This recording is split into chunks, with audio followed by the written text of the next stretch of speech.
Welcome back to West Ham Unofficial, a big talk about football, episode 24. What's that in French? I don't know. I'll tell you by the end of the show what Don't that is. No, I won't. I won't. Don't worry. Episode 24 of a big talk about football. We're back for the 24th week in a row, Mike. Time's flying by, mate, and we must be having a lot of fun still, mate. Yeah. Well, fourth in the league. Why wouldn't we be having fun? Exactly. We've got to keep smiling, haven't we? Yeah. We've got to keep enjoying this ride, haven't we? Yeah, because I can guarantee it won't last a huge amount of time. Maybe it will, you never know. We might become title contenders, Champions League kind of regulars, if you like. Who knows? But let's see who's in the chat. Let's see who is in the chat. Right, let's go. Andy's in. Hope you're well, Andy. Who is ready? I am. Let's get ready to rumble. You put that in yesterday, Andy. So I don't know whether you're watching now or not. But I hope you're well.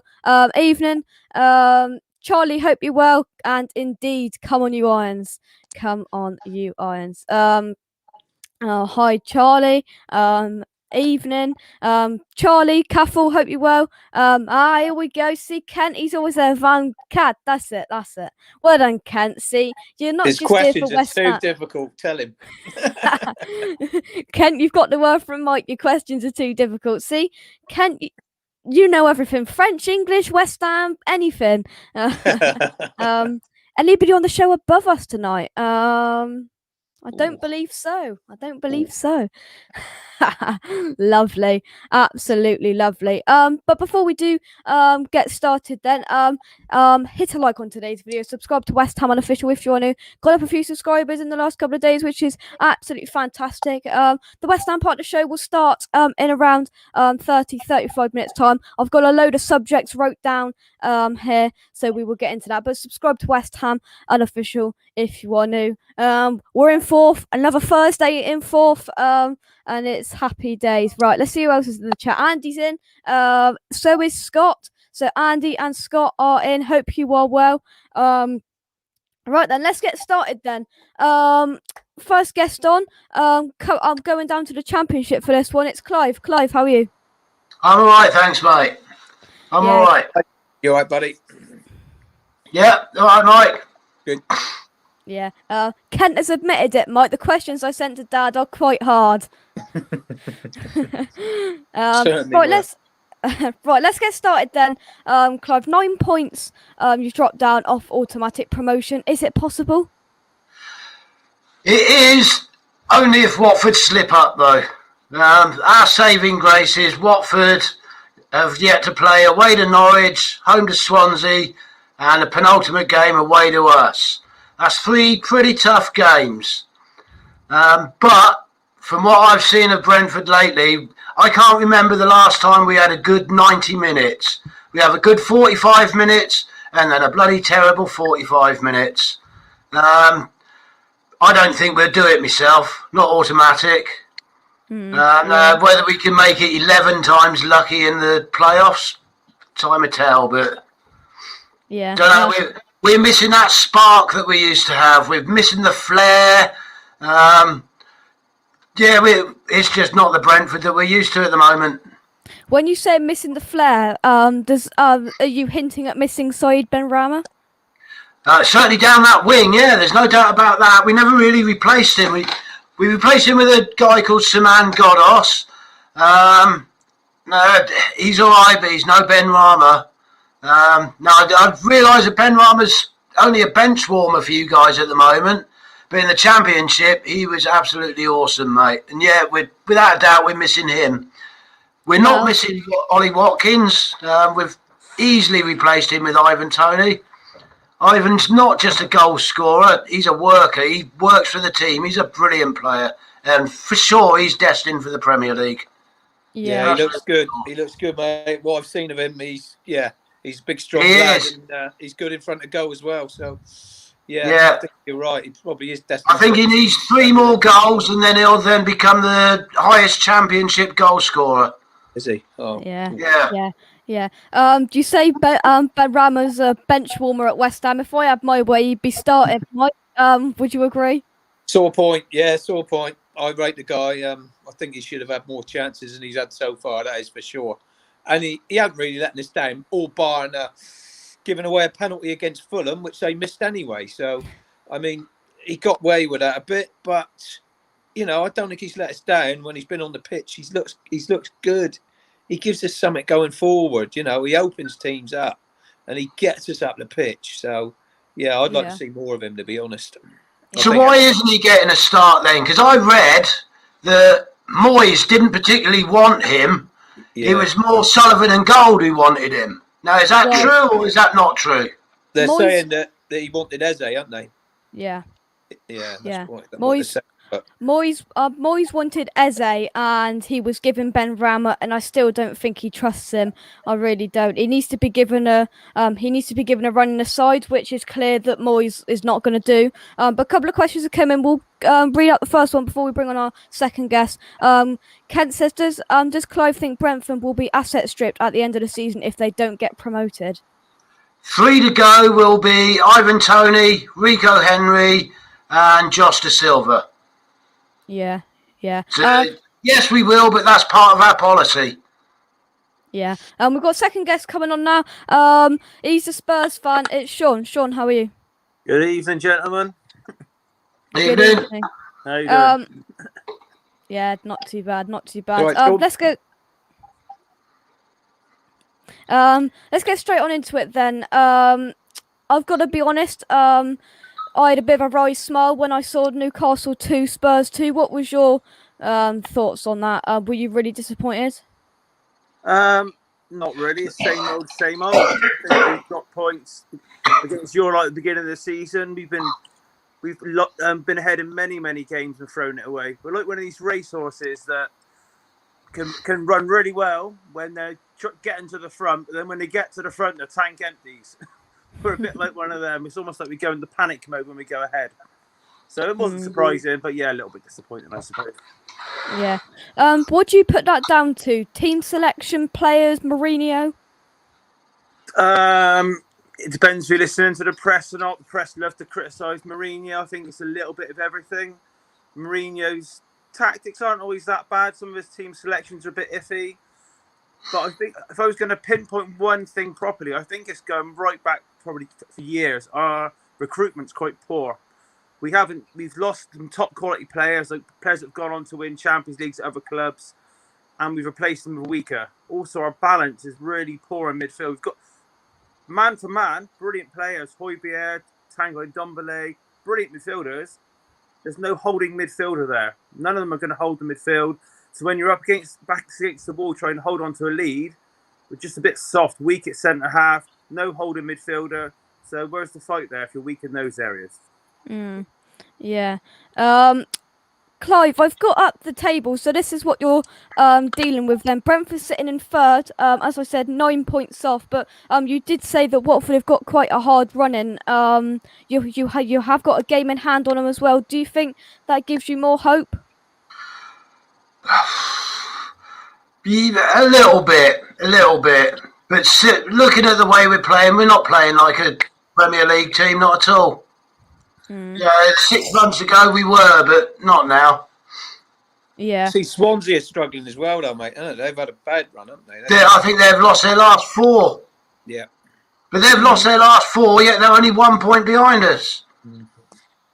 Yeah. It's definitely, Mike, would you agree? It's a hard league to get out of, and I think it is a tough league to get out of. I know some of the teams that go down, usually have a crack at getting back up again, but 1 or 2 usually that keep being in that playoff position find it hard to break through and get into that top 2 or 3. It is a tough league because there's so many games every week in it. I mean, it's relentless. And this season it's been 2 games every week. Yeah, that's right. It's relentless. With 46, is it 46 games you have to play? Yeah. You got to have a decent squad, haven't you? Really, for that amount of games. Yeah. Mike, Sean, I'll put you to this. I mean, we saw Norwich. Was it last season? I think it was. Mike, we put Antonio put 4 past them. But a refreshing club, Sean, that we saw last season. Norwich. Yeah. Yeah, I've watched quite a bit of them this year because as a Tottenham fan, we like to keep an eye on Oliver Skipp, who's doing brilliant there. Yeah. Last season when they went down, they were actually a good side. I think Spurs played them 3 times and struggled all 3 times. In fact, I think they knocked us out the FA Cup. I can't remember. I think they might have done. They played good football, but I think they're a bit naive. They tried the continental way of playing out from the back. I think they got caught out a little bit. And possibly a bit like Brentford, they lost a few players when they went down. Things they don't. Well, obviously they're coming back up. So they've learnt from their basic mistakes. I think they could go again. I think like Brentford, they'll lose a couple, but then they brought in someone like Buendia. He's a brilliant player. Buendia's been absolutely amazing this season. He's an outstanding talent. I think I really rate Cantwell midfield. I think he's a great midfielder. I know Bayern Munich were linked to Aaron's the right back. So if Pukki can do it in the Premier League, because his record in the Championship is astonishing. 2 seasons he's had there, things like 60 goals in 2 seasons or something like that, or 3 seasons. If he can get 15 Premier League goals, that's quite a lot on the Premier League. If he can get that, then I think they'll be fine. Yeah. Yeah. There's quite a few clubs that we see might kind of go up and down, and that they can't kind of get a smooth stay in the Premier League. But these clubs like Leeds and Norwich, they go for it. Yeah, why not? I mean, Leeds have been a breath of fresh air, haven't they? Really, for the Premier this year. I know that they've been opened up a few times, but they don't have to score some goals.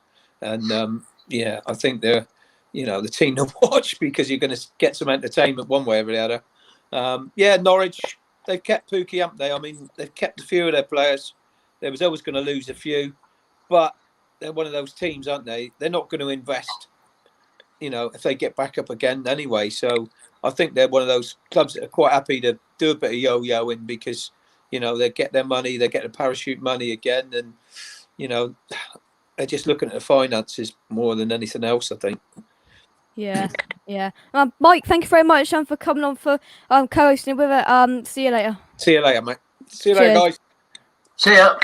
Right, we got a few fans in the back, but before I do, they are waiting to come on, so let's just take some comments then. There's a lot about Brentford coming in, the interest with Tony, De Silva, and Clive. What happened to De Silva? I've not seen him on the team sheet for a while. He's out injured at the moment. I'm not sure what his injury is, but he's been out for the last month. Hopefully he's going to come back. Yeah. Kent says Ben Rama has the X factor, a door opening midfielder. #free Ben Rama.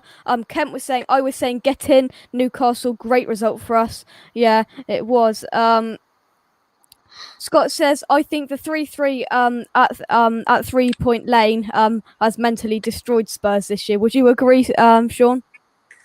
I think I said last time I come on, I don't think it's been a great season. The mad thing is, I think Spurs have had a poor season, but you'd say that West Ham have probably had their best in 20 years.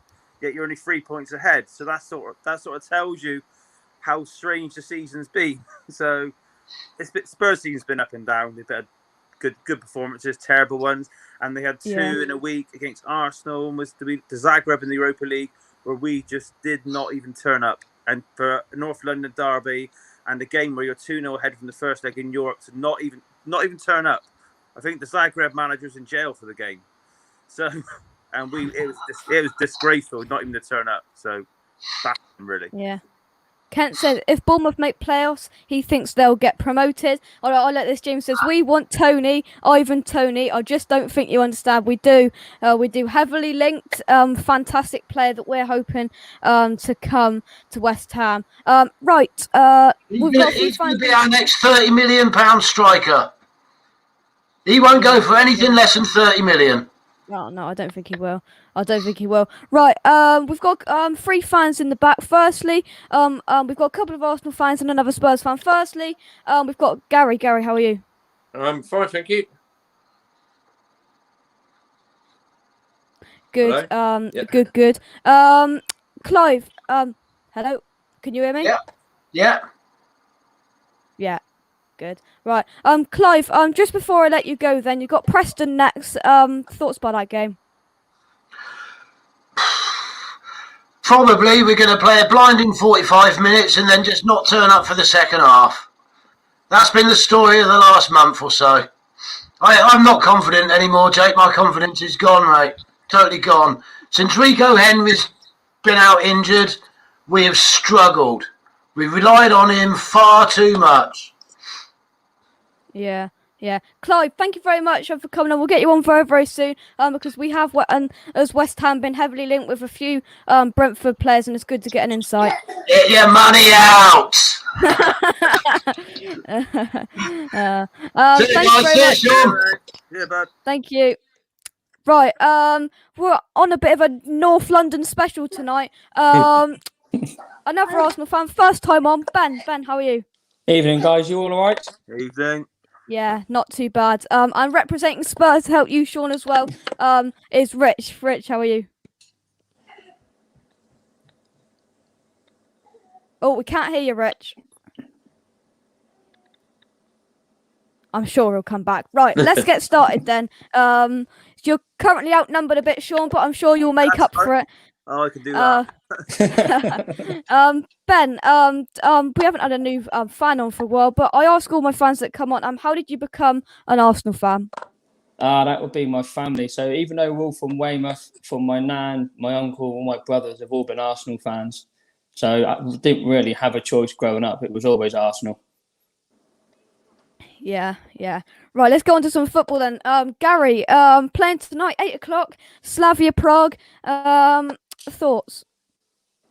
Well, going on our last performance in the Premier League, I think we need to make a statement that we want to get into Europe and sort of almost put the tie to bed in the first leg. Would be a nice idea. We'll see. Yeah. I mean, you tried that against Olympiacos and it got a bit close at the end. Yeah, it always does for us. Yeah. Score predictions. Scott's asked for score predictions. So, Ben, I'll start with you. Honestly? Yeah. I think they're going to win 1-0 tonight. Slavia Prague. Gary? I'm going for 3-0.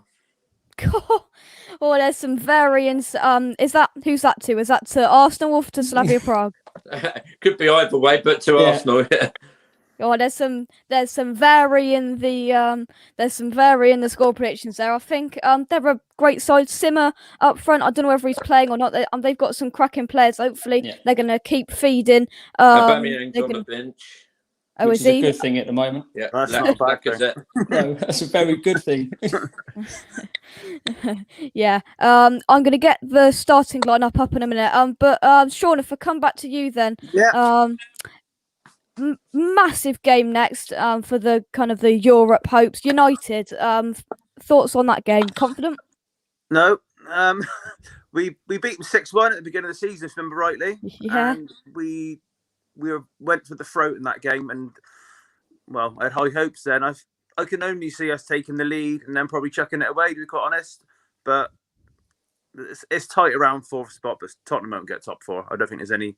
Well, there is a chance, but I mean, we've got one of the easier run-ins. But I'll be very surprised if they don't finish around fifth or sixth. So, do you think Everton will sneak it, Sean? Top four? No, they'll whimper away as well. Yeah, I think I wouldn't be surprised if Leicester do what they did last year as well. Hopefully, I can see them dropping. I think they've got one of the toughest run-ins. I think the last 3 games. I don't know if you can get the fixtures up. I know they've got. I will. Yeah. I think they've got Tottenham last game. They've got us on Sunday. And they may have Man U. If you look, I think they're maybe Chelsea, something like the last 3 games. So everyone around them. So yeah. So they've got. So they've got us on Sunday. They've got the FA Cup semi-final against Southampton. Then they've got West Brom, Crystal Palace, Southampton, Newcastle, Man United, Chelsea, Spurs. That's a hard last 3 games. Them last 3, they've got track record from last season. I think last season they were well in the top 4 and blew it big time. Yeah. I also had them down as doing brilliant in the Europa League this year, and I think they got knocked out to Prague. Was it who Arsenal have got tonight? Yeah. So they've got track record. When it counts, they just crumble, and I can see it happening again. Yeah. You're on a West Ham channel tonight. Who's going to get Champions League? Oh, you asked me first. I would go, obviously, City, Man U. I would go Chelsea. I think their new manager knows how to get results too easy, and I still think Liverpool will creep it. Gary? City, United, Chelsea, Leicester. Cough, cough, West Ham. Ben. I've gone for City, Man U, Leicester, West Ham. Well, hey, somebody got the idea. Thank you very much, Ben. Thank you very West Ham much. 5th.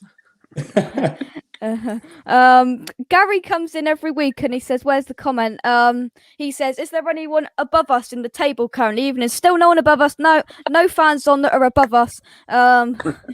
Thanks. Neil says, "I'm definitely a Slavia Prague fan tonight. Come on, Slavia Prague." Yeah. So you're getting appreciation in the chat. Ben can stay. I like Ben. Oh, look at that. I love how all these boys underestimate us. No, we're not. Yeah. Yeah. Right then. So if we go back, Gary, in terms of Arsenal, then it's around Arteta. If you don't, get past, let's say, Slavia Prague tonight, and you don't get in Europa League, would you call for somebody to change in the gaffer position? I don't think it. Even if that was the way I was thinking, I don't think it would happen anyway. I think they'll give him more time because that's the way Arsenal do things. They don't. I think they'll give it if he's willing to stay another season. I think they'll give him another season. Yeah. I mean, yeah. if it's all going a bit wrong next season, they might chop it halfway through. But I can't see them chucking him in at the end of the season, even if we don't qualify. Sorry? The manager's not the problem, though, surely. No, he's not. No, it's the board. It's the board at Arsenal. From the outside, forget that I'm a rival fan. From the outside, it's probably the board and the recruiting and a lot like other clubs. You've got some prima donnas on silly wages, which you need to get. Yeah, they've got to go. They've got to go. You're going to struggle until they're gone. Yeah, and the big problem is Arsenal were supposedly supposed to be one of the clubs that make the most amount of money in the Premier League, one of them, and yet we have to sell players to buy players. Yeah. I mean, most clubs say there's a bit of Gary says, "Jake, can you ask them why enough they wanted to get rid of Wenger?" Not everybody did. I would have loved for him to have stayed. He's our greatest ever manager. I mean, at the end of the day, we never had as bad of seasons with Wenger as what we've had over the past 2 seasons. Yeah. He always had hold of the dressing room. I don't think he ever really lost the dressing room, whereas we've lost it with Emery. And I think if we keep paying the players what they're being paid at the moment, the likes of Uber, I know that Ozil's gone and Mustafi's gone, it's going to happen again. And it's not Arteta's fault. Like Sean said, like yourself, I don't think it is Arteta's fault. I mean, you go back years ago and Arsenal was Arsenal. It was a big club. You had Henry, Bergkamp, Adams. Now we've got Pepe and William. Yeah. Do you think that Arteta in the summer and summers to come, if he stays there, will try and get rid of the, I don't know if you call them like dead weight players, and try and build around the likes of, if Odegaard stays, Tierney, Saka, players like them? I mean, he's done quite well with that recently. I mean, he's got rid of the likes of Mustafi. He's got rid of Lichtsteiner went before last season with Emery, Socrates, Maitland-Niles, although I'd love to have him back at the moment. He is starting to clear out that deadwood. I mean, I would have said Xhaka at the beginning of the season, but he's been a breath of fresh air. Mm-hmm. Yeah. Gary, the same question to you. Do you think that Arteta's trying to get out all the deadwood and build around the likes of Saka, Tierney? I think he's got to. Maybe some of the board have actually told him that's what he's got to do. It's not for me. It's not so much the dead word. It's the play. He needs to get that dressing room cohesion back that we've always had. I mean, even in Ozil's early days of early years of playing for Arsenal, he was a big part of the team. I don't know if there's any you could call dead wood. I just think there's no team cohesion, and not the players seem to all play for themselves and not as a unit. Yeah. It's just puzzling a little bit, really. Yeah. Sean, what do you think Spurs have got to do? Because I think you're 3 points off on the Champions League position. What do you think you've got to do in the last 8 games to get in there for you? Oh, what have we got to do? It's probably too late to change the system and the formation and what have you now. I think they need to find a little bit more grit. I would like... We haven't got a holding midfielder, so I'd actually go back to Eric Dyer. He's not a centre-half. He hasn't looked like one all season. That's a pipe dream trying to think he's a centre-half. He hasn't got any of the attributes at all. I chuck him in front of the back four and say, right, when we take the lead, now we're going to be solid. He's not the most gifted player in the world, but he can sit in front of defence, and we've got no other midfielder that can do that. So I do that, then build in front of that, and don't start playing Gareth Bale again. He at top form might have upset Jose in the dressing room. I don't know what happened there. He looked fit, sharp, flying. Now he's back on the bench. Even Dele come into the team after a while, looked quite sharp in 3 or 4 games. Not been seen again since. So yeah, I don't know. Yeah. A few questions have come in to do with Arsenal. James says, who should be Arsenal captain in the future? I'll put this one to you, Gary.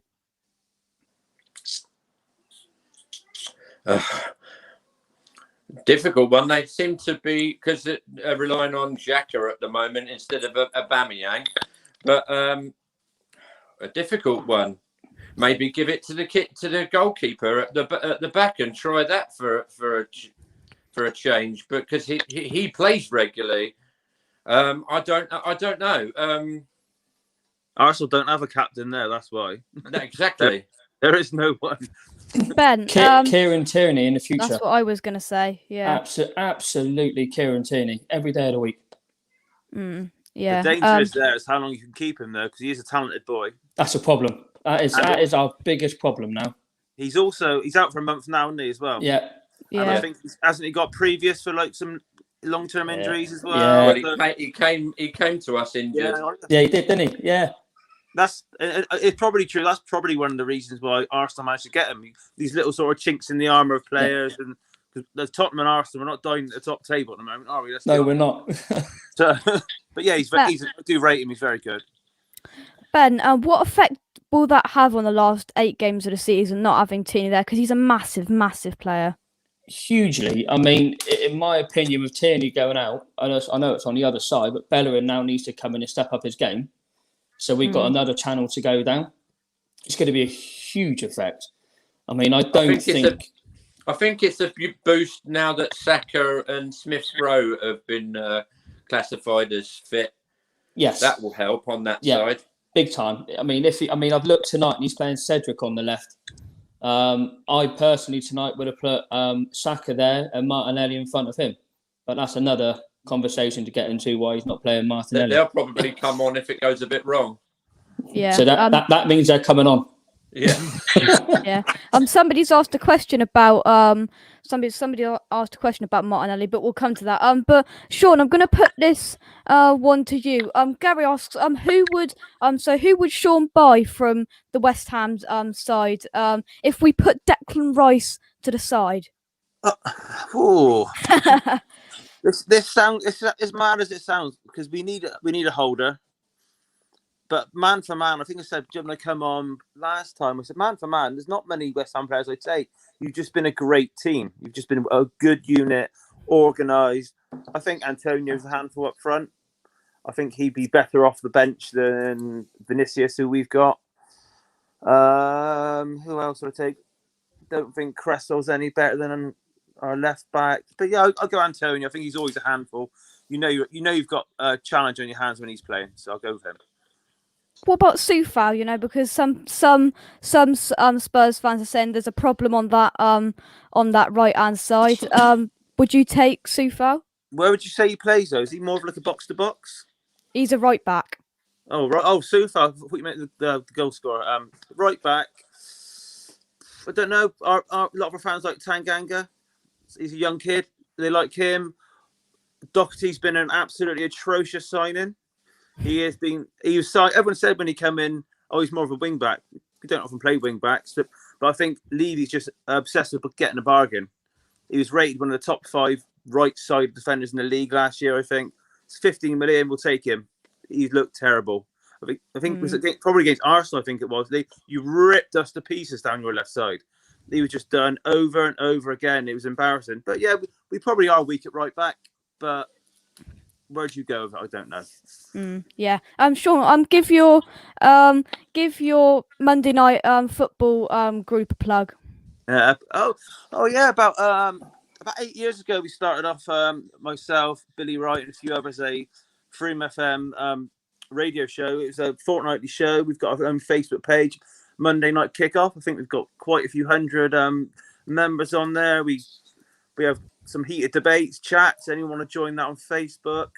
We had some horse racing, boxing. I think we've got a few golf experts who give tips on bets on that. And we obviously plug this show as much as we can every week. It's good. It's good sort of local chat group so people can get into. It gets a little bit heated sometimes, but it's usually quite friendly debates. I tend to throw in a few topics which cause a bit of controversy now and again, and that's mainly banter, really. Yeah. The last question I'm going to ask to Gary. What is going on with Martinelli? I don't know. He was firing on all cylinders, and then he had a pretty bad injury, and ever since he's been fit to play, he's been a bit part player. I really don't know. I would have liked to have seen him played more because, like I say, he was on fire. I think he scored 10 goals in as many games or something like that. Yeah. I think it is quite strange, but where was that question that I was gonna here it is. And the last question, Ben, I'm gonna put this to you. I'm gonna put this to you, Ben. Would someone like Konza from Villa interest you? No, I was going to say no as well. Oh, I'm glad. Yeah, no. He's just signed a new deal anyway. Arsenal couldn't afford him. There you go. That was easy. I don't think he's the kind of player that is going to play at the form he's in for the next 5 or 6 years. I just don't think. I know Villa fans rate him higher than Mings. Put it that way. The thing is, we've got Saliba coming back, who at the moment he's been the best defender in the French league. Yeah. Yeah. So fingers crossed, but again, that's another conversation. Why did they let him go on loan? Send him out on loan again? Yeah. Anyway, Sean, Ben, Gary, thank you very much for coming up. A bit of a North London special part of the show, but I'll be back with a couple of West Ham fans to talk about a Champions League club in just a moment. Guys, thank you very much. Cheers, buddy. Thank you. Canning Town Len is your best place to buy custom portraits that you can buy on the internet. Canning Town Len does animated portraits like this one he did for me up here. They're absolutely fantastic and I couldn't recommend them enough. So just some ones that he did for me. I've got this one here outside the London Stadium. I mean, it looks just like me, really. The best possible kind of animated portrait, kind of animated cartoon kind of picture I could hope for, really. They're absolutely amazing and they are so realistic, look exactly like me, and they are very good to buy. So make sure you do click the link in the description down below to buy a portrait from Canning Town Len. I'd highly recommend them. Click the link in the description down below. He does animated portraits, non-West Ham related, West Ham related, lots of different backgrounds, any shirt, any background. You can basically customize it to your absolute kind of needs and what you exactly want. So click the link in the description down below to check out Canning Town Len. Come on, Irons.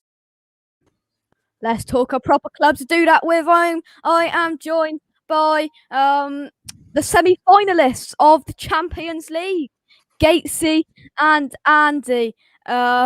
Andy's shaking his head. Gatesy will be shaking his head in a minute. He stitched you up a bit, hasn't he, Mr. Stribling? It's because he's bitter because he's a loser, because he's a failure. He ended up in that 5th-rate competition, absolutely abject defeat that he suffered at my hands last week. 8-2 annihilation. Total capitulation from Mr. Stribling. You ought to be ashamed of yourself, Mr. Stribling. I know you're watching. You are an absolute disgrace to Forge from Iron. I don't know why you're employed by us. I really don't. If you don't know, Gatesy's just gone off about a rant about his mate. But yesterday, the Duke versus Mike, the quiz happened. Duke did come out. He came back with a fantastic West Ham v Spurs, like Lanzini, like comeback. And he then said, if we he's gonna do his forfeit because Forge from Mine hit 200 subscribers. Now it's on Gatesy. If Forge from Mine hit 300 subscribers, what will you be doing, Gatesy? Listen, we can go up to 299 subscribers, and I'm quite happy to stop there. But if we get the 300th subscriber, I've got to dress up like Gloria from Madagascar. So those of you that are watching that have got a heart, those of you that have a little bit of compassion and don't want to see a grown man humiliate himself in front of everyone, I urge you not to. Please subscribe to the Forged from Iron YouTube channel. That would be greatly appreciated. Andy, I think you're on mute there. Yeah, you're on mute there. All right. Subscribe to Forged from Iron YouTube channel, and that would be greatly appreciated. Fantastic content You as a run mate. by Andy. Andy does some stuff over there. Gatesy, Duke, all of that stuff. Please subscribe to Forged from Iron. There we go. That's better. That is better. So subscribe to Forged from Iron. Let's have a sub check, shall we? Forged from Iron. Let's have a look. So they are currently sitting on 219 subscribers. Gatesy wants subscribers. So please go over and subscribe. Oh, poor Gatesy. Well, we've lost subscribers then. We was on 221 when I looked. Anyway. My plan is working. All right. Let's talk some West Ham. Let's talk some West Ham then.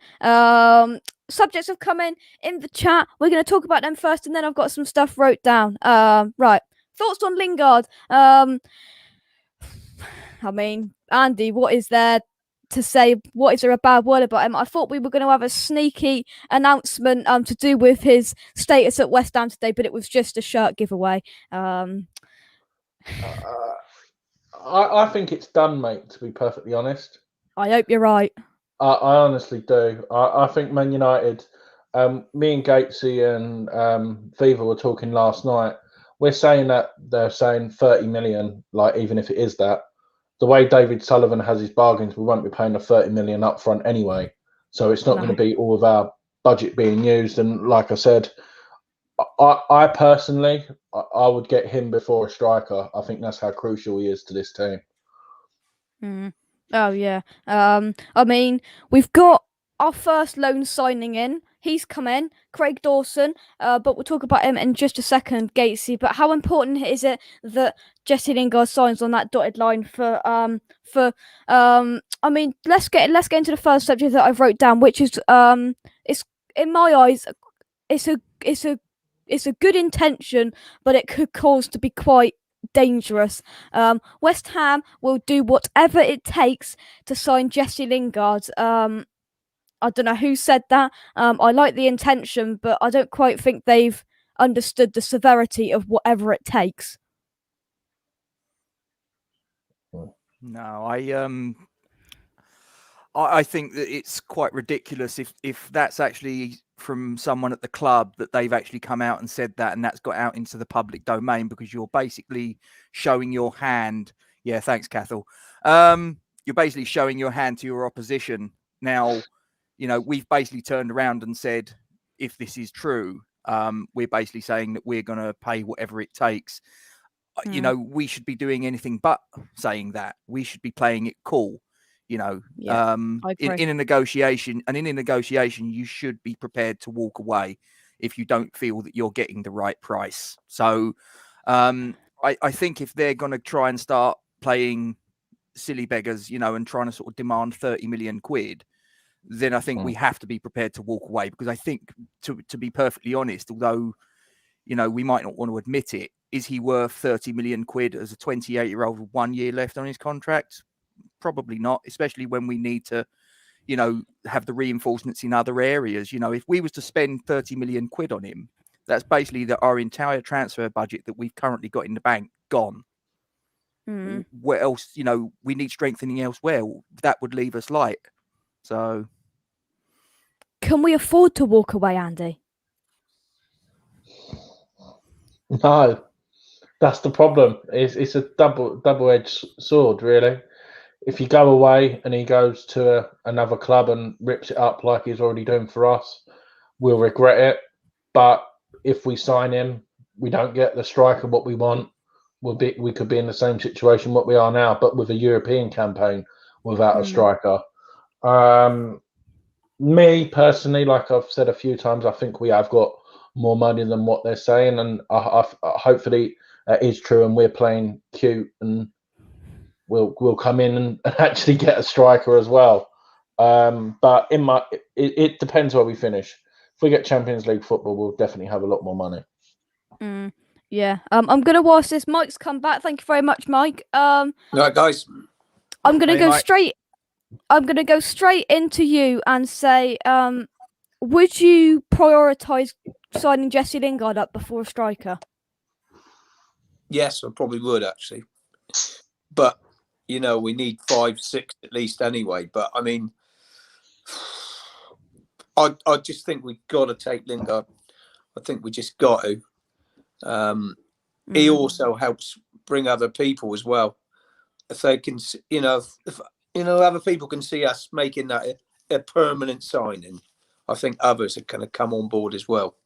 You know, others, and like you guys were saying a minute ago, a lot of it depends on where we finish in the league, whether it's Europa League or it's Champions League, or worse, God help us. But I think we really need to just go out and get him.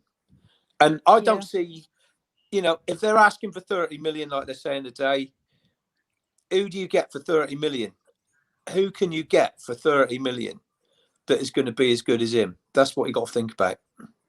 That's what you got to think about. Yeah. Let's take some Mike, comments. can I ask a question? Yep. Sorry, Jake. Do you mind? Just if I ask you a question there, Mike. At what point if you were going into that negotiation as the West Ham chairman, at what point would you turn around and say that's too expensive? That's too much. I'd say, I think they're going to ask for 30 million. I really do, because he's done too well. That's the trouble, isn't it? He's done too much. I mean, we can't knock that, because it's been brilliant. It's brilliant for him, and it's been brilliant for us as a club. But I think I'd spill 30 million on him. I really would, because I think he's that good. I know, you know, we've bought other players in the past, you know, and, you know, to start with, they're good, and they've come in on loan and then they haven't been so good, you know, afterwards, because, you know, maybe the drive and desire is not there. But I just think this lad really gives us something, and I think he's great about the team as well. He's got the place buzzing, you know. You can see the atmosphere there. I think, you know, he's really done something for us. I think we've got to just go and get him. I really do. Sorry about that last night, mate, as well. He's bitter. He's bitter. And he fluked it yesterday, didn't he? Let's have it right. He fluked it last night. I did shanked it in off of his shin, and it flew in. It hit someone else's backside on the way before it nestled into the bottom corner past the goalkeeper that went the wrong way because he was blind. I thought it was a damn good quiz. I had a bit of fun, you know, enjoyed that.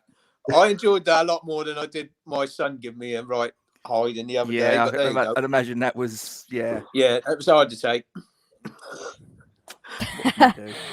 Let's take some comments. Right, Scott's the first one. Says with Antonio out, should we be using Ben Rama, Lingard, and Bowen in a false number 4 now in the central position alongside Souček? Andy, I can see you ferociously nodding your head there. I think that's all what we'd like to see. Perhaps he can't be that creative, Moisey, can he?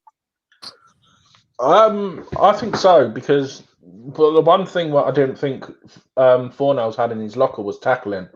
And when we was playing that back 5 system, I think it was it Leeds away and Southampton away, them last ditch tackles and stuff what he done. And I can imagine him being like a, no disrespect because of his size, like a little Yorkshire Terrier in that role, nabbing away at people's feet and nicking the ball. And if with his creativity, he could give that to that front three and cause some damage. So no, I'd love to see it. But if Moyes is going to be brave, probably not against Leicester, but other teams, I probably could see it. Yeah. We'll go to Gatesy. Thoughts on Scott's choice there? I think it's a very attacking lineup. I don't think it's going to happen in a million years, quite frankly. I think Ben Ram starting on the bench. I'd love to see it. Don't get me wrong. I think that it's something that if I was in charge of West Ham, I'd love to go with that. But I just don't see that Moyes is going to do it. Certainly not with Ben Rama. Lingard, Bowen, yeah, no problem. Fornals alongside Souček, no problem. Ben Rama in the team with them, no. Yeah, thoughts on that, Mike? Yeah, I'd like to see it, but like I say, it ain't happening. It ain't happening. We all knew that. I was a bit negative, for the Wolves game, because, I mean, when we've started with that lineup so many times, we've struggled. We just don't get up the pitch quick enough. And I love Mark Noble, and I won't slag him off. He does a great job. He sat in there and did a great job for us on the night.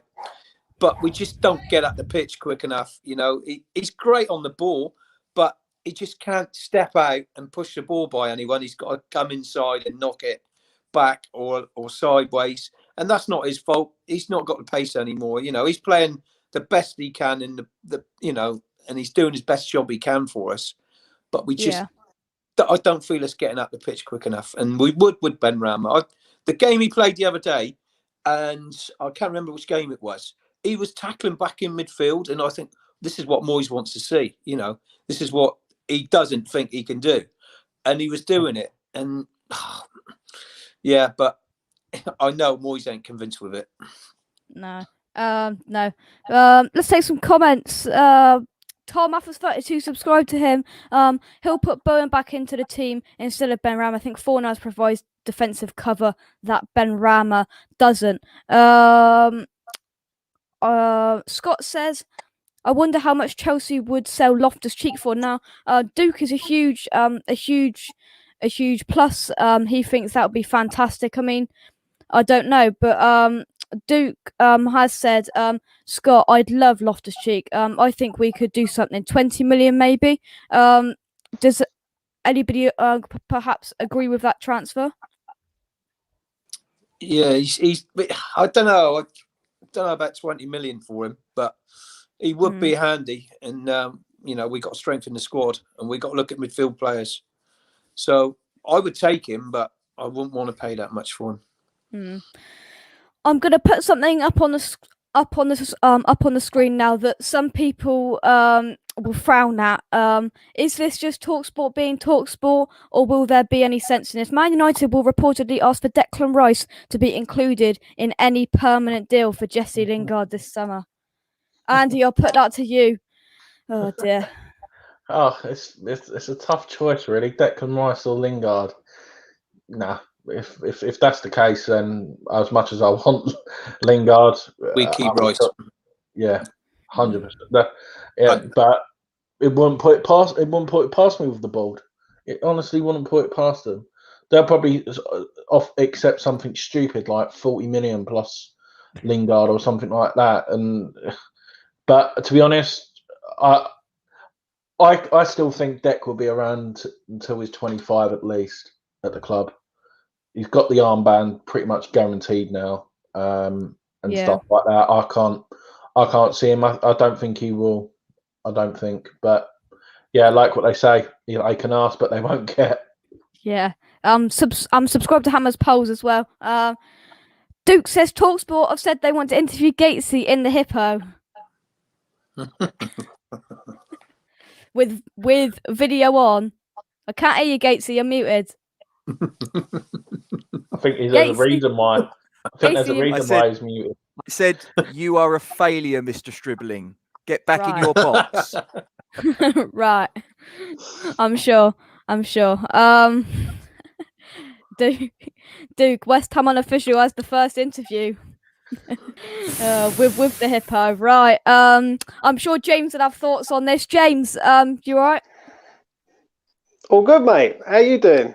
I was waiting in there, chilling. I didn't realise we called straight away, but yeah, all good, man. All good. When you look at that, what do you see? Well, you see that, but what's your thoughts? April Fool's was last week, wasn't it? I call that.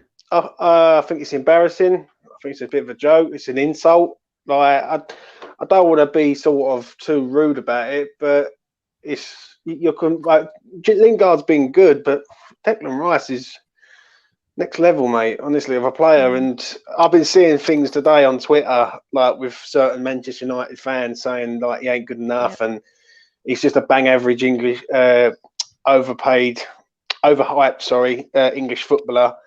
And to me, if you've watched Declan week in, week out, like every fan here does, we see how good that man really is. And I just think it's a joke, mate, really. But do you know what? The more they do that, the more it goes in our favour, because I don't think he's going anywhere. If I'm being truthfully honest, I don't think he's going anywhere for at least 2 years, at least. And the reason why I say that, sorry, Andy, let's say this, is because of COVID. No one's got no money, and everyone's a bit skint, and I can't see them whacking up the money that we want. Like that we want to sort of go, you know what, we want, because we all value him at 100 million easily. Like he's worth 100 million pound of anyone's money. I think if you've got Harry Maguire at 80, he's worth 100. Yeah. So I can't see anyone stumping up 100 million pound from him at this precise moment in time. So I think he's here for a couple of years. What about if they offered? I don't, but I just thought I'd put it. What if they offered McTominay and Lingard for Rice? No, it's not. It's not good enough, mate. Declan Rice is a world class, box to box. I'm thinking in a Man United perspective, what their offer, and like knowing our board, that could happen. I don't want it to happen. I'm just thinking of what. If Man United come in and said, right, we give you 120 million, we have to consider it for the future of the club. That is being really, like, look at what's happening with Rice now. He's only one injury away from an injury, if that makes sense. So if someone said to you, right, you're going to get 120 million, and you're going to spend that on players, and I said this to you lads months back, I said like 150 million, but if someone come in and say 120 million, you're going to go and get 5-6 players, and they're going to boost us up the league, I think we would probably have to let that go. Like, we'd have to let it go.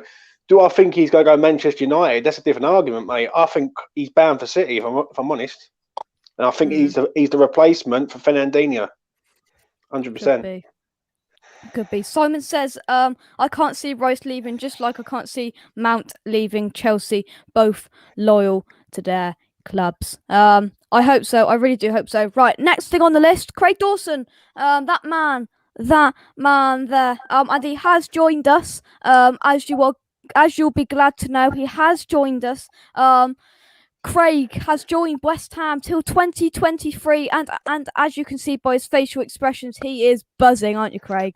Of course I am. Of course I am. I mean, I've got the partnership with God Bonner when he comes back. I've got Creswell on one side, I've got the Czech on the other. I mean, I'm loving life. Well, why wouldn't you? Craig? Fantastic signing for £2 million. I mean, Gatesy, we didn't know that there was this trigger clause kind of thing, because I mean, we didn't think he'd start 15 games. Well, from the beginning of the season to around about Christmas, New Year, it looked like he was probably going to go back to Watford without a single Premier League match under his belt, but he came in the game against Southampton, and for the next 10 games, he was absolutely magnificent. I have to say that I've been a little bit concerned the last 3-4 games, but we'll see. I mean, in terms of his value for money, £3 million for a 30-year-old centre back with Premier League experience, I think it's a good deal on the face of it. But as I say, I'm just a little bit concerned that his levels are starting to slip a little bit in the last couple of games. So I'm hoping he can rediscover the form that he showed in the first 10 games or so.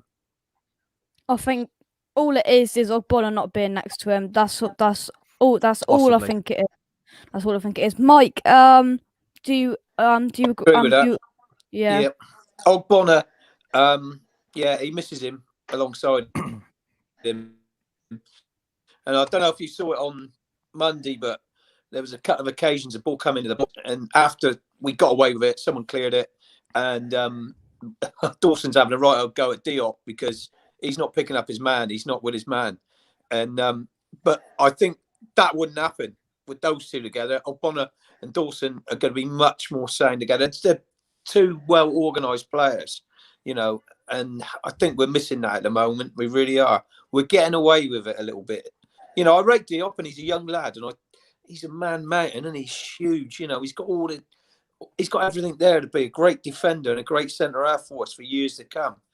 But he's just got his awareness and his ability on the ball at times just needs to sharpen up a little bit. But I think he's missing him. He is missing Oggy the back there with him.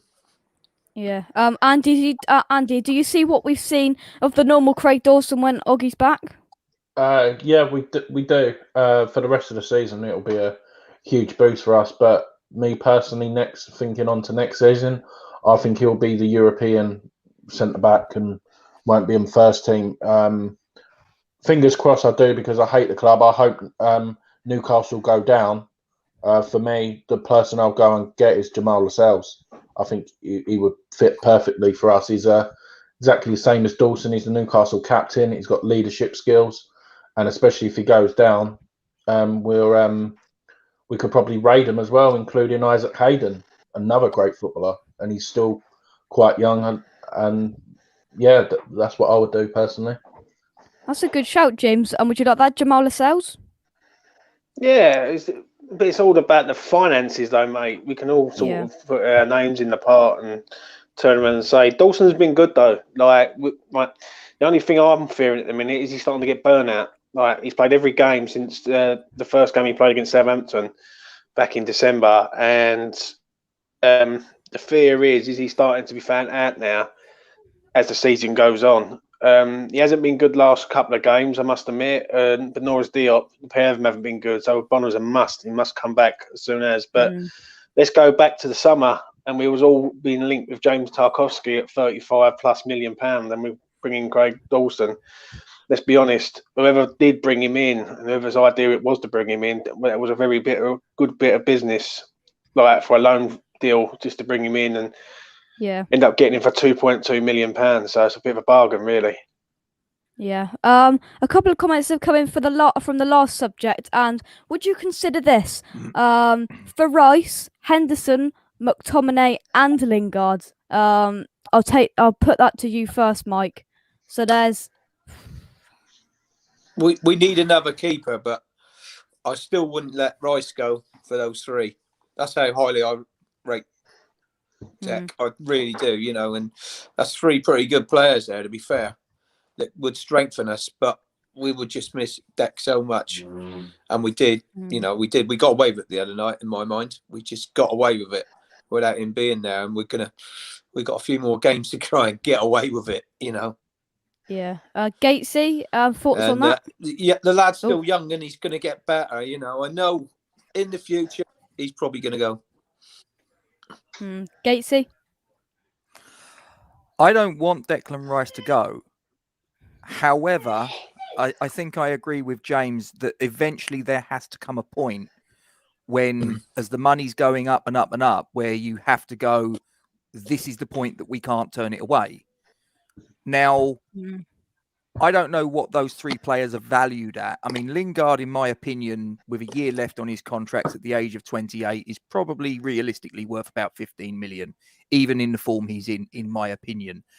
Henderson, I think, is worth about 40 million. McTominay, probably 20 thereabouts. So those three, I don't think they come to the value of Declan Rice, in my opinion. However, if you chucked into the pot Mason Greenwood on top of those three, now I might be tempted. Interesting. Andy, I mean, that'll never happen, I don't think. Greenwood for Rice, Greenwood, Henderson, McTominay, and Lingard. But would that begin talks? No, for me, no.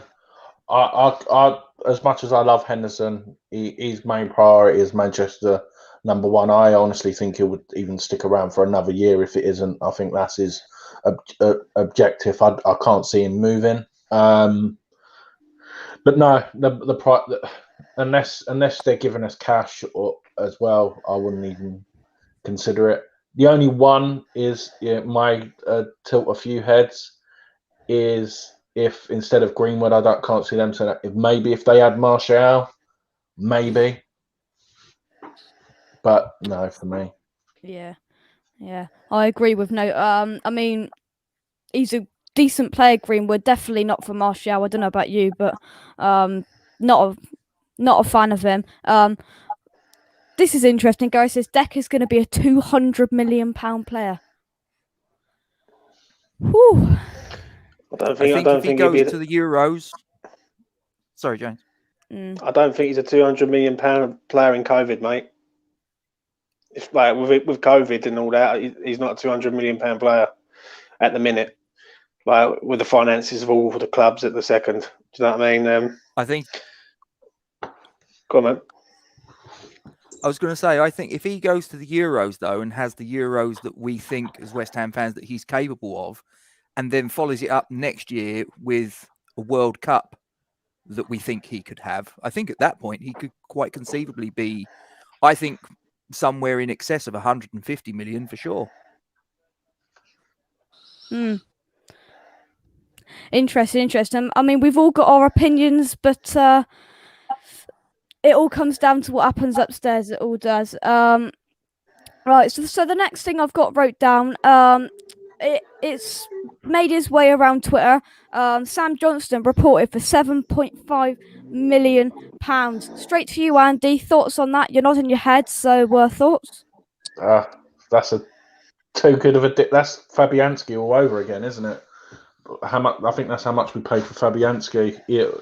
I would feel more confident if Fab couldn't play, and I think it will put pressure onto him, and he'd be guaranteed games in the cup competitions, and we'll probably end up doing what the top sides do and have a European keeper as well, or it'll be swapped around. So yeah, I'd feel really confident with Sam Johnston as a backup goalkeeper, and you probably would include Randolph in the deal as well to even tempt it.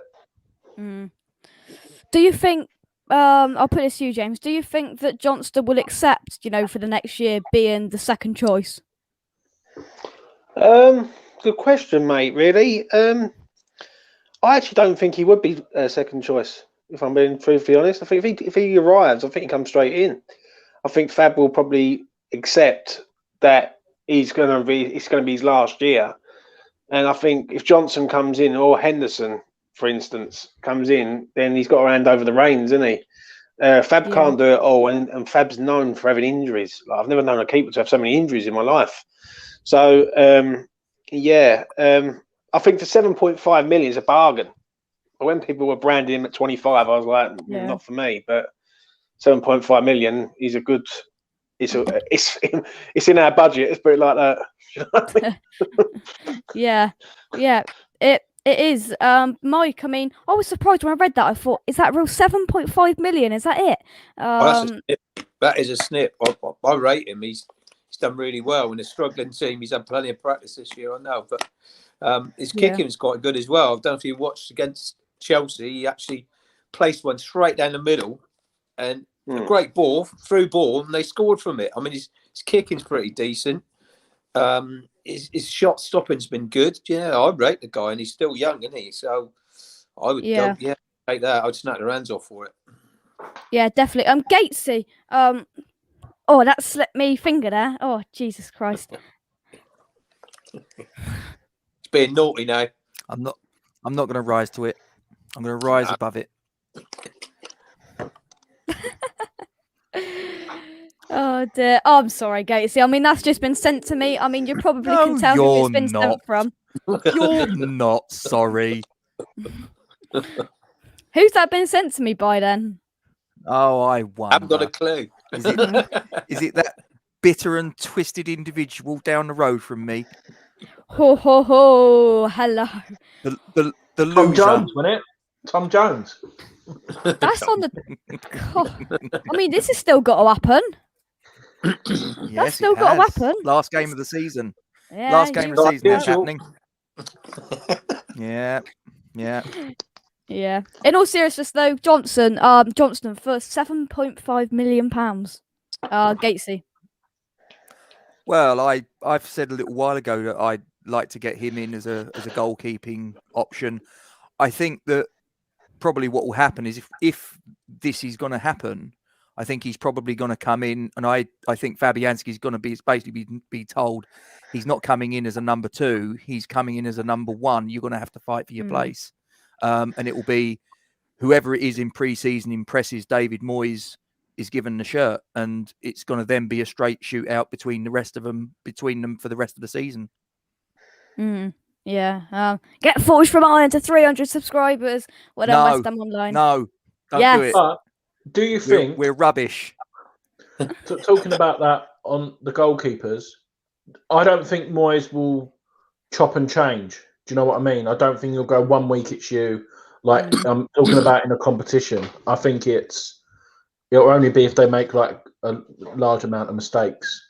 He won't be like changing it during the Premier League. I don't think. No, it's like, that's what I mean. I think he'll make a decision before the season begins on who's his number 1 based on what they produce in pre-season. I think in pre-season they'll probably flip between you have this game, and he'll probably make his decision on who's the default number 1 going into the season. And unless there's a drastic drop off in form or an injury or suspension, then that will be the person that keeps the position between the sticks until such time as that changes. I don't think Johnson would sign if he wasn't guaranteed a starting place. Yeah, I agree. That's the But if he knows that 12 months down the line he's guaranteed to be the number 1, and if he's got confidence in his ability, then I think that he should back himself and say, I know I'm better than Fabianski, and I back myself to have that. The problem is with that right from the get-go. The problem is with that is the World Cup.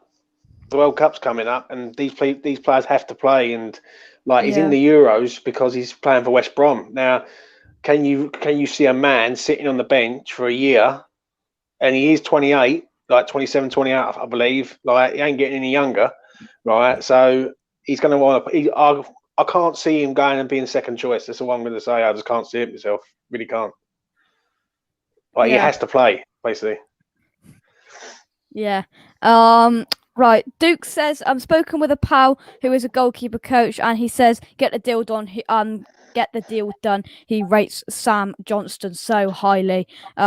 Interesting. That's good to know. West Ham Online says Fabianski over Johnston right now. To be honest, I think Johnston cup keeper for now. I don't think he'd accept that if he comes in. I really don't. Gloria FC. Forged from Iron, West Ham United. Gloria FC. He's banned from our channel. He's banned. Red card. That was studs up.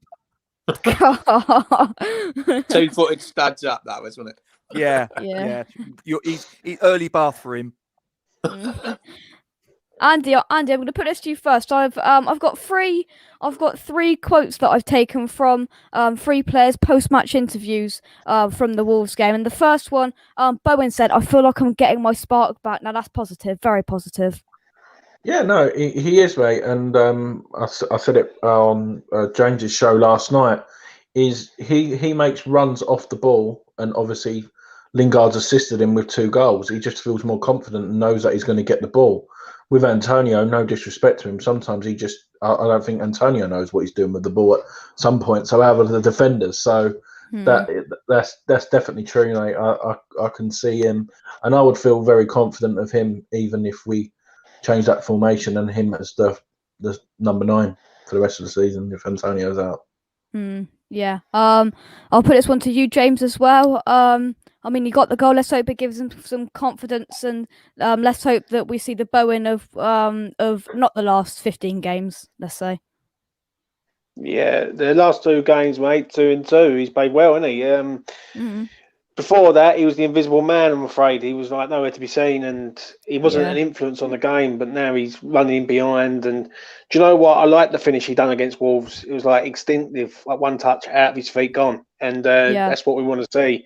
And that strike reminded me of him at Hull, and this is the player we signed from Hull when he used to cut inside on his onto his left foot and drill balls low and hard. And yeah, we need him now, mate.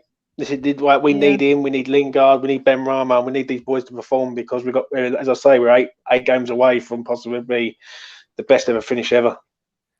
What went through my mind when the ball was laid off the Bowen? I thought I really didn't have confidence in him putting away, but he did put it away quite nicely. Masuaku said as well, "I'm happy to be back."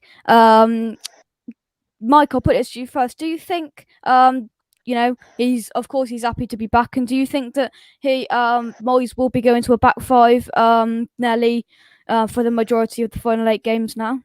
Yeah, I think so. With the situation with the injuries, we probably will play that formation. But Arthur suits it. I don't rate him as a left back, but I rate him as a wing back, and he's probably one of the most skillful players in our side. Honestly, he can turn people inside out, and he does whip a good crossing. Okay, every now and again, want to go in the rosette, but he gives you that down that flank and that get out ball, and he can take people on and he can open things up. So yeah, I thought he had a really good game for his first game back. Yeah, taking him off was probably about right because he was blowing out his arse at the time, but that was to be expected. So yeah, I'm glad to see him back, especially if we're going to need this formation. He fits it. Yeah. And Gatesy, your thoughts on that? Yeah, I mean, I wouldn't have Arthur Masuaku as a left fullback, the same as the rest of us, because I think we all agree that he cannot defend. He's not a left fullback. Put him further up the pitch, and he looks a much better player. I mean, he can carry the ball well, and in the opposition final third, he's dangerous, but he's just as dangerous if he's in our final, if he's in our defensive third. So I don't want him there. Keep him up that end of the pitch. Thanks. West Ham in the Champions League would be. Haven't you got any barrels to? Haven't you got any barrels to change or lines to clean, Mr. Stribling? Get back into the cellar with all the other failures and losers in the basement. That's not very nice. Steve says, "Oh dear, all the Van Morrison songs." Don't you start, Steve. Yes, Steve. And Steve also says, should be played pre-match on March the 17th. Not March, past March. God. Can I take subscribers off? No. That's not a thing. No. You've got to keep your subscribers, keep your fans, keep your willing supporters that want to help you out. Jake, it is a back 3 that Moisaya plays, glass half full. Back 3 that I've always called it a back 5. Same thing, I suppose. Same thing. So the last one, and I'm going to ask you all this. Mr. West Ham, Mark Noble said it. This squad has a bit of everything. I was inclined to agree, Andy. Yeah, he's right. And the one thing when we say we have a bit of everything, the best bit is no bad egos. I don't see anyone in that side who's out of place, who's on their own and don't commit 100% to the team. And when we say a bit of everything, I think the best bit what we're having now compared to the last season at the Boleyn is quality. The more quality of it. The main quality what we had was an Antonio which no one ever seen before, Payet, and a surprisingly fit Andy Carroll, personally. So no, I'm very happy. I'm very happy with this squad, and I just hope we've just got enough power to get through the line and no more big injuries. Yeah. Mike, this squad has a bit of everything. Yeah, definitely. But I think Antonio, was a big miss because I reckon that was the best 25 minutes I've seen him play. He absolutely scared Wolves' defence. He run them ragged. He brought the ball down so well. He holds it up so well. But if we're not playing with him, I'm still happy with us playing with a false nine when we got the likes of Bowen and Lingard out there. So, I mean, yeah. But you've got that option, haven't you, to get the ball up there, and knock it to him, and then people can arrive. So I think the squad has got it all. But yeah, we're gonna miss Antonio, I think. Yeah. James, was Antonio a wolf? Was he a wolf against Wolves? A wolf, sorry. Yeah. Oh, I mucked that up. I mucked that right up. Yeah. We know what he meant, mate. He was an animal. I'll leave That's that. just way of putting it. Yeah, leave it at that, right? Yeah, he was good, mate. He was good, but if he is injured, and from what we're hearing, he is, and he's out for a long time now, it's an issue. This squad's got a bit of everything, but it's also got injuries at the minute, and they're dropping like flies. And I just hope this don't derail us towards the end of the season, that we just sort of run out of bodies and we're just throwing people in there just to make the numbers up, so to speak. But yeah, obviously Noble's obviously seen a lot in these years he's been at West Ham, so he's obviously seen very good teams and very, very bad teams. So yeah, it's good that he's got the confidence with this squad that he's in now. Yeah. Gatesy, James makes a good point that there's injuries there as well. Let's hope there ain't no more, because if we got enough to fill a bench, I mean, we don't usually have enough to fill a bench. Now we've got a couple more injuries. I don't think we're going to be able to fit the 9-man bench with 2 keepers on there. But it does have a bit of everything, but there's injuries, and let's hope we can get some of them back, which we're going to talk about in a second. Yeah, I mean, the only thing I noticed Hammers Poles made a comment, and I actually agree with it, doesn't have a proper striker. And that's the one thing I think we don't have is a pure out-and-out born poacher, like a Jamie Vardy, like an Aguero, like a Kane. That's the one thing that I look at and think that we're missing. I think if, we haven't had in the top flight a striker who has scored 20 goals or more since Tony Cottee did it in 86-87. Just stop and think about that. If we'd had a striker this season that had put in 20 goals or more in the Premier League, where on earth would we be? Go on. Okay. Well, how can I put it? You've got to look at it also that the whole squad's been chipping in this season.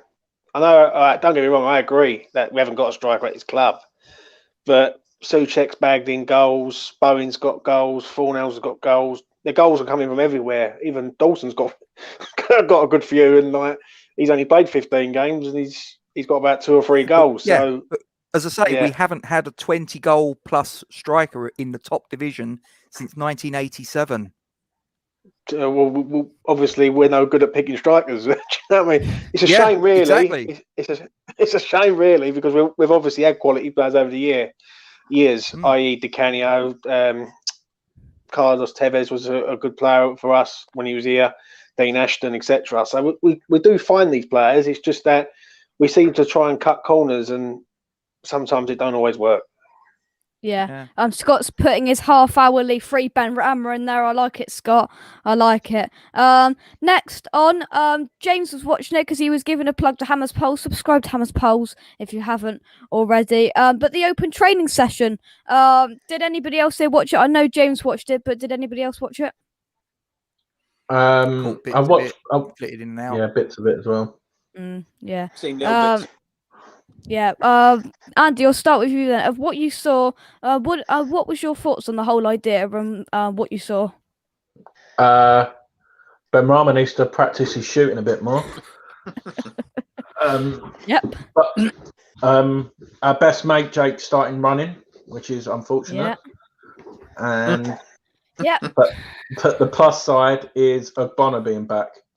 Yeah. That was the bright spark. And I saw a few people slagging off in the comments saying, "Well, what kind of training session is this?"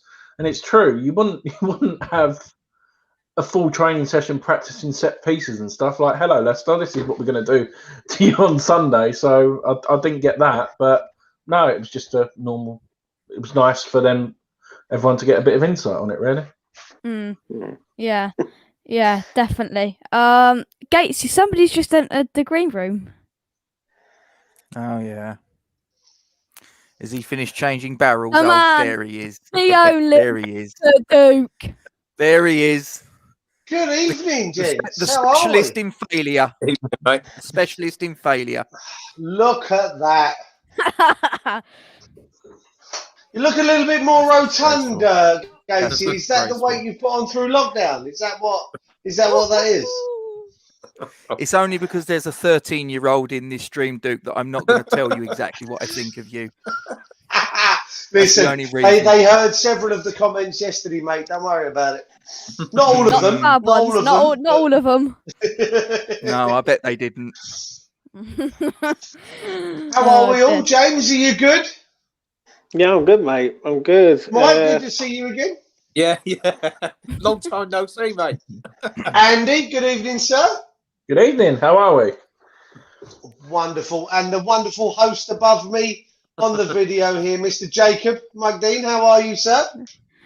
Jake Cox, thank you very much. Don't look. See, I'm Jake, gonna he's say abusing you. See, he's abusing you. Note that, yes? I'm gonna say this. Don't listen to Frankel because it's a very slippery slide down. A very slippery slide down. Well, listen, it is what it is, right? He says some decent stuff about West Ham, but Jacob, Mike Dean, and this is just what I do. Good idea. Keep him there. That's a lovely remove. He has people like you on, Gatesy. That's the problem. I mean, no He one has really. champions on. You notice this little thing here, Duke. It's got myself. It's got Milesy. It's got James. Now we are 3 champions. Champions. Yeah, That's something but you've never managed to achieve in your life, and you never will. Here's the key, Gatesy, and what you need to understand is the man just here, the man above. Where is he? There. Yeah, you, Andy. That'll do. The man above. Yeah, there. We can do this, Gatesy. Can you do this? Can you do this yet? Are you able to do this yet? I couldn't care Are you less. able I to can do win a this quiz yet? 8-2. Yeah, but listen, 8-2. the man next to you, is going to absolutely polish your bald head next week. Okay, but we're still the 3 of us are still champions. No, but are you though?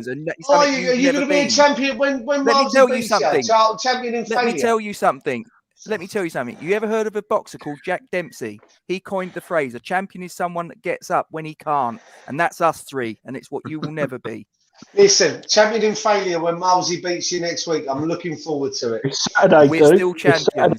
Is it Saturday? Oh, I'm there for that. There's going to be some stick in the chat that day. I can feel it. Just before I go back to work, it'll be a celebration for me. What you got there? We'll see. He's got the Champions League trophy. That boy. I paid for that myself. Sorry, Jake. I didn't mean to come on and take over. Carry on, sir. This is your show, not mine. Oh, one sec. Who's that?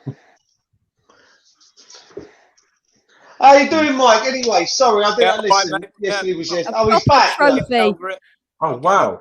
Look at that. Is that the 2-bob trophy or the Champions League trophy? This is my trophy. Oh, wow. Okay. I can't be dealing with postage and packaging. This is my trophy. We'll just get it awarded posthumously. Look, this is yours. It's staying here, though, yeah? This was under 7's 2014 most improved player. Oh, look at you. Anyway, let's put these back on. Right. Should we talk about a bit West Ham? If you want, that's what we're here for, right? I suppose. Right, let me just sort me cam and mic out. Right, that's Just quickly while I'm here, though, Jake, if I may, could I push the Forge from Iron subscribership? You certainly Obviously, can. the man up in the top corner there, wherever he is, up there, the ugly bloke with the glasses next to Andy, the one that says The winner, Gates the champion. Mr. Robert Gates, the one with the washing machine tumble dryer multi thing in the background there. If we get to 300 subscribers on our lovely channel, Forge from Iron, the wonderful gentleman, other than Mike, have been on. Mike, we'll have to get you on one day. If we can get another 81 subscribers, Gatesy will end up looking like the picture that Jake showed earlier. That one right there. Nicely rotund and bald. I'm just saying. It is what it is. But if we get to 300 subscribers, with your help, there it is.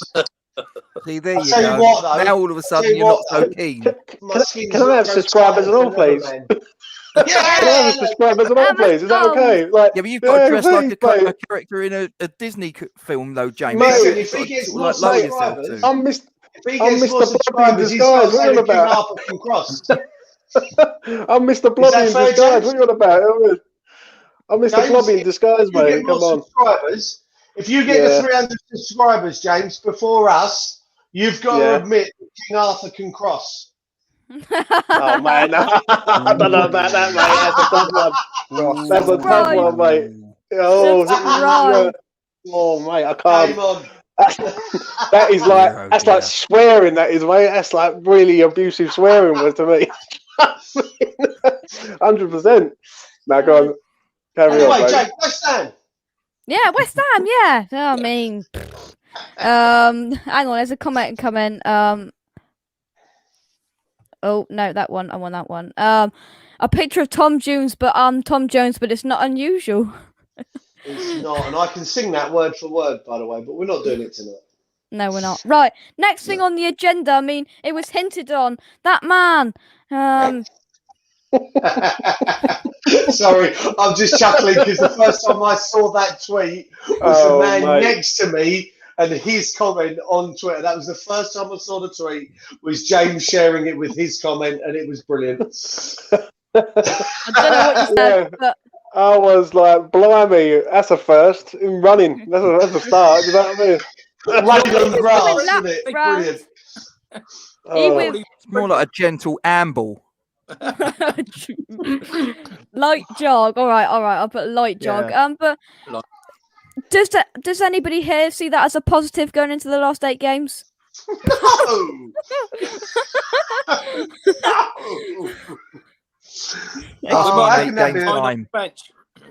Do you know I was what? going to say, at least it stops it from being Trot, Randolph, and Martin on the bench for a few games. Anyway.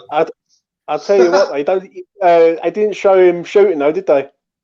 People would have turned off. Right. He broke 4 cameras doing that, James. Right. Yeah. What will happen? Will we have to take it back if he comes off the bench and gets us into Champions League? To get us in the Champions League. Listen, he gets us in the Champions League. I'll be the first one to go. I was wrong. Yeah.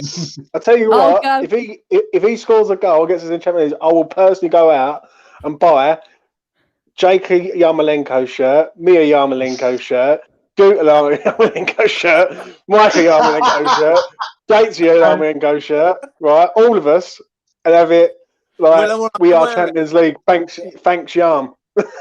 What I'll say, if that does occur, I'll say I was always right. I always told you Yarmolenko was a cracking striker. I always did. And what me and Gates will do is we'll go back and look at your tier list. Get him gone. Because it's that much not happening. If Yarmolenko scores, you have to get a Yarmolenko tattoo. Nah, mate, that is definitely not happening, mate. I'm not inking my skin with that man. Tattooed. Have his name tattooed on your back like it would be if it was on a shirt, James. That's what you need to do. Mate, 20 quid a letter. Right. Bonnie says the Russian should retire. He is Ukrainian, but I mean it's up there. It was he says once, wasn't it? he is so slow, unpredictable. Yes. Right. If we put Yarmolenko and the woes of him to the side, two things left. Old Bonner perhaps back for the Newcastle game. Yes. I'll look down. You look up, Duke. Thank God. Please. Thank God. There we go. Let's hope that we can have him back. I mean, how much of a plus? I'll go around the room. Andy first, and then we'll go on to the bottom row. How much of a plus? How much of a relief will it be to have him back? It makes my belief that we're going to get Champions League, the fact that he's putting on a West Ham shirt again. No matter who plays alongside him, we've got more of a chance. I feel more confident as well. Yeah. Yeah. Gatesy? 100% agree with Andy. He comes into the team, into the starting 11, and I feel that much more confident that we're going to be much tighter at the back than we've been in recent matches. The only thing I'm sort of keeping my fingers crossed is that he might even be available for the Leicester game. Perhaps, maybe there's a glimmer of possibility that he might be available for that. But if not, then the sooner the better, as far as I'm concerned. Yeah. Duke, what do you think that tells Diop? Perhaps if he comes straight back in, do you think he'll have thoughts of going elsewhere? I mean, listen, I've discussed about Diop and moving forward. I mean, into the CDM role, that's certainly not something that can happen this season with what we have riding on it. So I think he needs to understand that, you know what, he's not good enough to play in our back four at the minute, considering where we're placed in the league and what we need from our players going forward. The fact that he loses his man constantly, the fact that he can't, he switches up. He looks like he gets bored from time to time, and it kind of annoys me slightly. So I'm kind of hoping that if we can, we get him back alongside, get Oggy back alongside Dawson, we see the best of Dawson that we haven't seen for some time now, because obviously he's trying to babysit Diop, if you will. So I agree with the two boys above me there that, you know what, if he comes back, it does strengthen our hopes. Although we're going to be missing, two quite important players going forward. He comes back and it just gives everyone the boost that, everyone's been lacking recently. Yeah, James, it will be fantastic news. But would you blame Diop if he comes straight back in? Would you blame Diop on wanting to leave? I don't know, mate. I don't know. Like Diop was like a reserve or backup before he Bonner got injured. So, no, I don't think he's going anywhere, mate. And I don't if someone does want to pay it, they're going to have to pay a lot of money to get him out. So with Bonner, it's an interesting one. Do we risk him against Leicester, or do we wait for the Newcastle game? And basically, the Newcastle one is also as potent as a Leicester one. Do you know what I mean? So yeah. I do apologise, James. I know you're laughing, but hashtag Hippogate. Hippo Gatesy.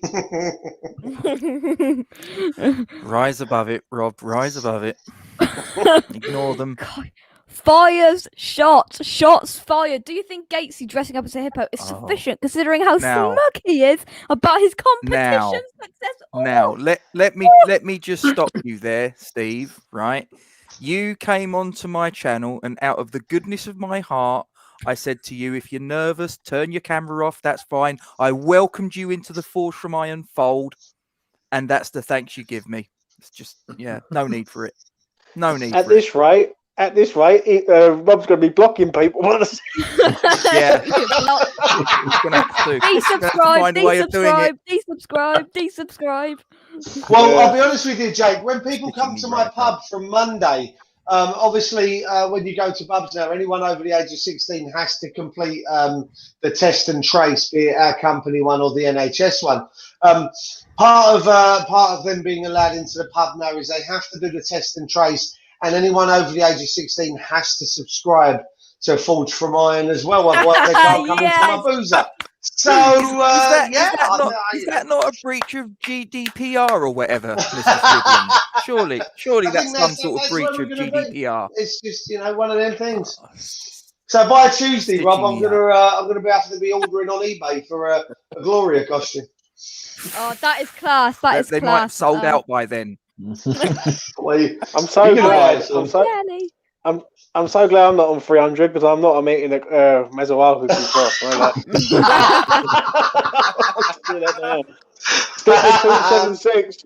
I'm good to go. That's it. Was it Hammers Poles? Let me add that to my my script that I need to do. Just before we move on to the last subject, Mike, thoughts on the whole Diop Ogbonna coming back? How much of a plus is it? And for Diop, Oggy back. We need him badly at the moment. I think we've been, like I said earlier, we've been getting away with it. Really, we've been getting away with it. Diop's it's concentration, isn't it? That's what it is. It's not there. He just switches off. And Oggy's there. I mean, Oggy and Dawson are just so well organised, both of them. That you can hear them, you can see them, just directing everything all the time and getting it all organised. Poor old Diop, he's just wandering around at times. Yeah. Right.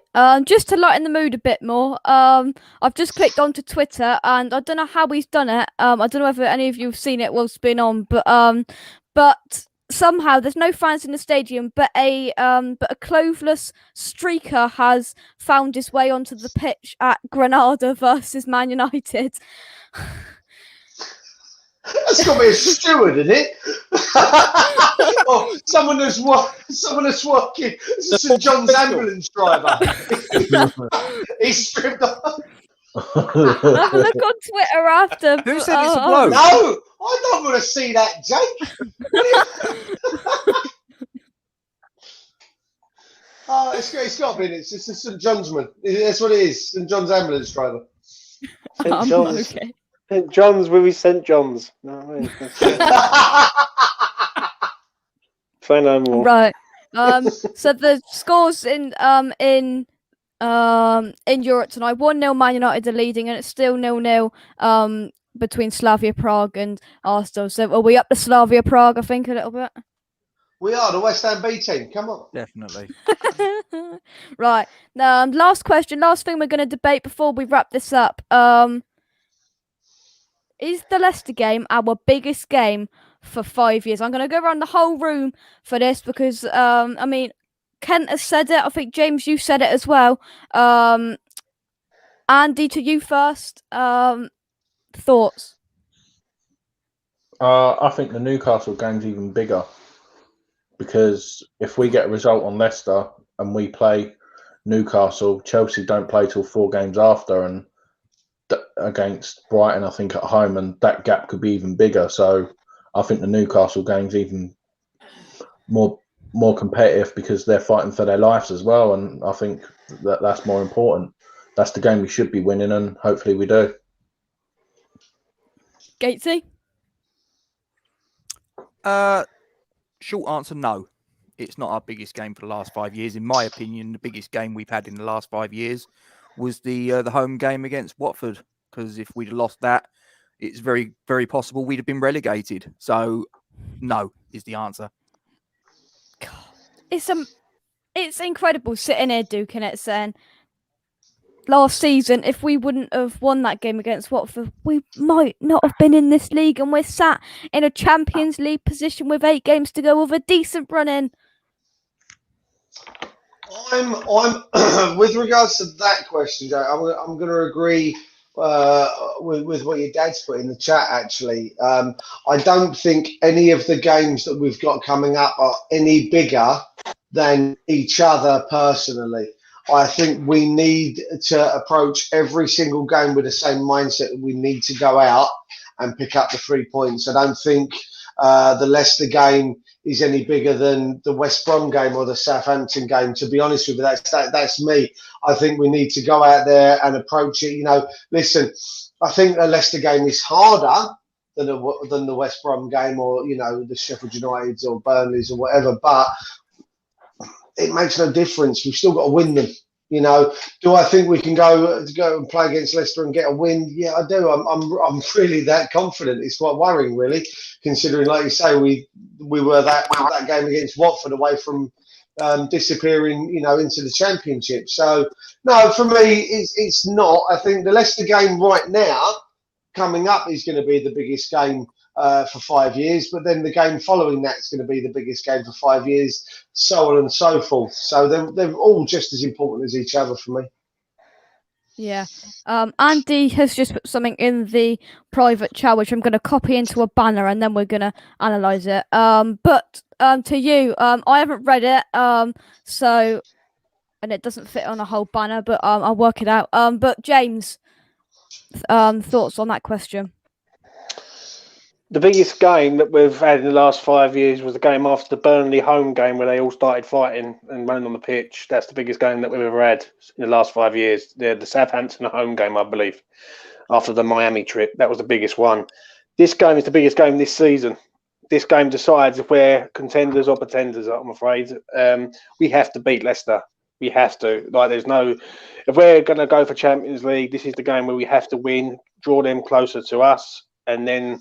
If we're a point behind Leicester, it's game on. And I'd fancy us to finish above Leicester, especially with their running and their mind wandering towards the FA Cup semi-final and possible final. So, to me, Sunday's game is huge. Obviously, if Antonio's out, then we're going to have to assess it and see who's going in there and what.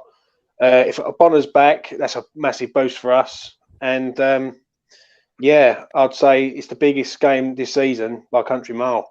This one, we have to draw closer to Leicester, because if we don't, then I think it's only one spot available, and I don't think we get Champions League then. Chelsea, Liverpool, Tottenham, all on our coattails, but there's two, we've got a chance. And finally, Mike.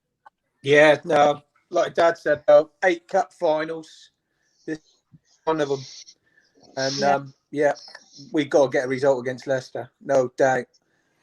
It's going to be a toughie again because they've been better away from home than they've been at home. Their home form's not great, really, for a team that in their position in the league.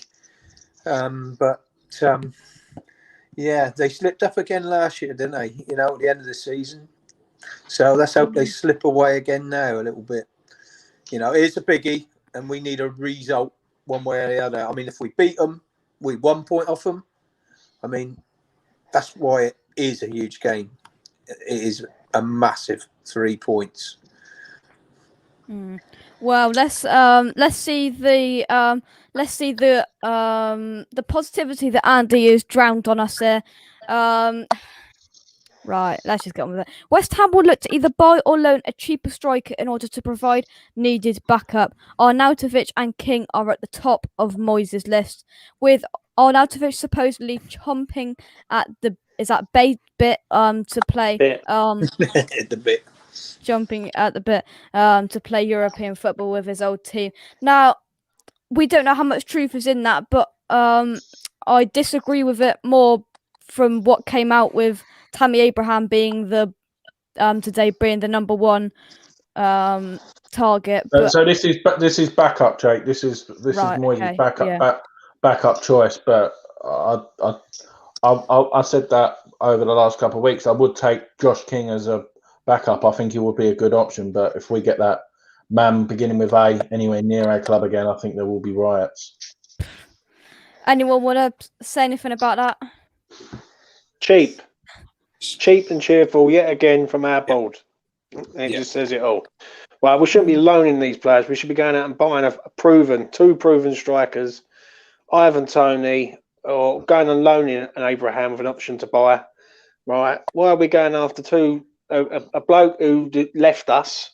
Let's get it right. Left us in the lurch and decided that he valued money rather than our club, and another bloke who's done nothing at Everton. It's just, I'm sorry, but it just seems cheap to me. It's a GSB all over again, and until they go, mate, it's not going to change, I'm afraid.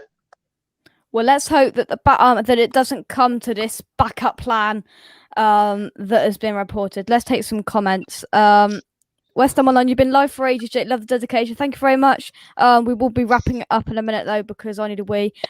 Scott says Scott says, Leicester have a good record at the London Stadium. Let's hope we can change that. Let's definitely hope we can change that. Both Arnautovic and Keane can stay away like the clowns they are. James says, I think the Leicester game is the most important. I think we may well have to finish above them to grab a European place. And Steve says, already said no to Warney. I thought, yeah, I think we did. I mean, we don't care. I hope the board don't care if he likes the idea. Whether he likes the idea, it doesn't matter, really. But let's hope that it doesn't come down to that. Anyway, hour and 46 minutes. Thank you very much for watching. If anybody has stayed here throughout the whole of it, you deserve this. But thank you very much to all of our guests tonight. We had a bit of a North London derby special. There we go, in sync there. Look, James. Gatesy, can you do Come on, that? Gatesy. You got it? Hey! Rather than this one, yeah? I'm a finalist. Yeah, I'll tell you what, you're very lucky it wasn't the middle finger. I'm Not a on this finalist. channel. Not on this Exactly. channel. That's the only reason why I didn't do it, Jake, because of you. James, listen, I hope if Milesy beats Gatesy, I have no problem with either of you winning the final. But if Gatesy gets through somehow by the miracle that is, right, I hope you turf him over, mate. I really do. Miracle. Oh. Oh, okay. I'll give it. Look at that beautiful person. Looks like me Much on the beach. annoying. Looks like me on the beach. Definitely look like me on the beach, mate, I tell you. What number's that, Duke? What does that make? 8. 2. Read between the lines. Subscribe if you're new around here. Hit the like button. And thank you very much to Andy, to Gatesy, to Duke, to James, and to Mike. We'll be back very, very soon. Content, quizzes, they are coming. Don't worry, the quizzes are coming. There we go. Thank you very much. Subscribe. Here we go. Let's do it. Let's all point. Can we all point to it? Subscribe. There we go.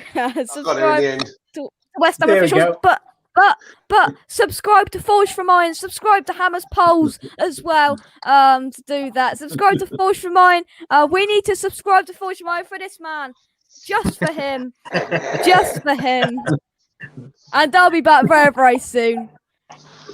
Come on, you Irons. And goodbye.